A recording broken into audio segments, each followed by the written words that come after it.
Industry ఒక రంగుల ప్రపంచం. ఇక్కడ పూలు మాత్రమే కాదు, కొన్నిసార్లు ముళ్ళు కూడా దాటాల్సి ఉంటుంది. ఆ ముళ్ళే రూమర్స్. ముఖ్యంగా హీరోయిన్పై రూమర్స్ అనేవి ఇండస్ట్రీలో కామన్ అయిపోయాయి. కొంతమంది హీరోయిన్స్ వాటిని లైట్ తీసుకుంటే, ఇంకొంతమంది హీరోయిన్స్ సీరియస్ అవుతారు. తాజాగా టాలీవుడ్ బ్యూటీ మెహ్రీన్ ఫిర్జాదా తనపై వస్తున్న రూమర్స్పై ఫైర్ అయింది. కృష్ణగాడి వీర ప్రేమ గాథ సినిమాతో తెలుగు తెరకు పరిచయమైంది మెహ్రీన్.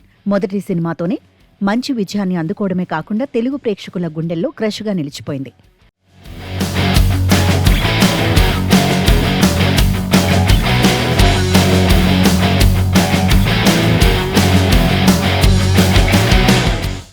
ఇక మొదటి సినిమా తర్వాత అమ్మడికి మంచి అవకాశాలు వచ్చినా విజయాలు మాత్రం దక్కలేదు. F2, F3 మినహా మెహ్రీన్ నటించిన ఏ సినిమా అంత ఆశించిన ఫలితాన్ని అందుకోలేదు. ముద్దుగా బొద్దుగా ఉండే మెహ్రీన్ బక్కచిక్కి సన్నజాజి తీగలా మారినా కూడా అవకాశాలు మాత్రం తలుపు తట్టలేదు. ఈలోపు బీజేపీ నాయకుడు భవ్య బిష్ణోయ్తో ఎంగేజ్మెంట్ చేసుకుని షాక్ ఇచ్చింది. త్వరలో పెళ్లి అనుకునే లోపు నిశ్చితార్థాన్ని క్యాన్సిల్ చేసుకుని మరో షాక్ ఇచ్చింది. ప్రస్తుతం సింగిల్గా లైఫ్ లీడ్ చేస్తున్న మెహ్రీన్ ఈ మధ్యనే సీక్రెట్గా పెళ్లి చేసుకుందనే వార్త సోషల్ మీడియాను షేక్ చేసింది. తాజాగా సీక్రెట్ మ్యారేజ్ రూమర్స్పై మెహ్రీన్ స్పందించింది అనడం కంటే నిప్పులు చెరిగింది అని చెప్పొచ్చు. తనకు పెళ్లయ్యిందని రాసిన జర్నలిస్టుల పేర్లతో సహా చెప్పి వారిని కడిగి పారేసింది. ఇది జర్నలిజం కాదని, నా పెళ్లి గురించి మీకేమీ తెలుసు అంటూ మండిపడింది.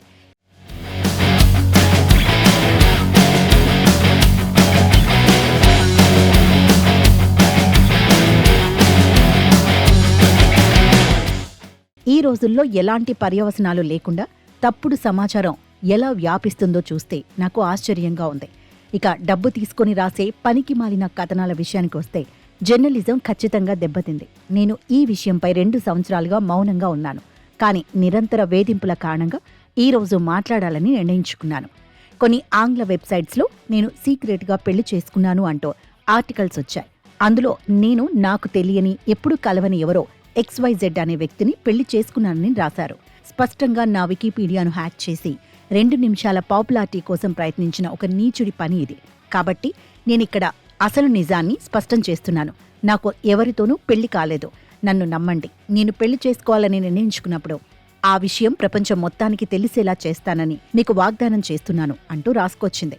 ప్రస్తుతం ఈ పోస్ట్ నెట్టింట వైరల్గా మారింది.